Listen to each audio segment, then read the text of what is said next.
மதுரை மாவட்டம் வாடிப்பட்டி அருள்மிகு காளியம்மன் கோவில் பொங்கல் விழாவை முன்னிட்டு அக்னி சட்டி மற்றும் பால்குடம் எடுத்து பக்தர்கள் நேர்த்தி கடன் செலுத்தினர். வளையல்கார தெருவில் அருள்மிகு காளியம்மன் கோவில் அமைந்துள்ளது. இங்கு வைகாசி பொங்கல் திருவிழா காப்பு கட்டுதலுடன் தொடங்கியது.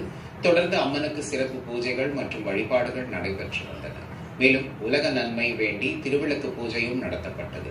இதையடுத்து காப்பு கட்டி விரதம் இருந்த பக்தர்கள் பால்குடம் எடுத்தும் அக்னி சட்டி ஏந்தியும் அலகு குத்தியும் ஊர்வலமாக வந்து தங்களது வேண்டுதல்களை நிறைவேற்றினர்.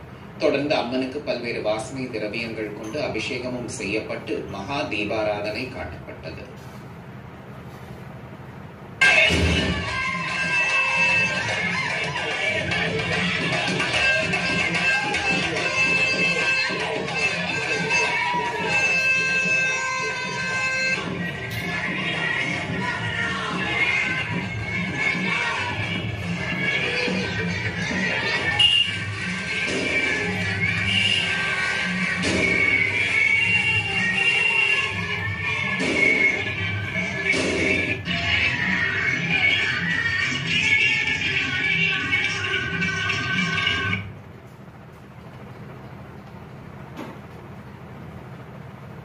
சேலம் கோட்டை மாரியம்மன் கோவில்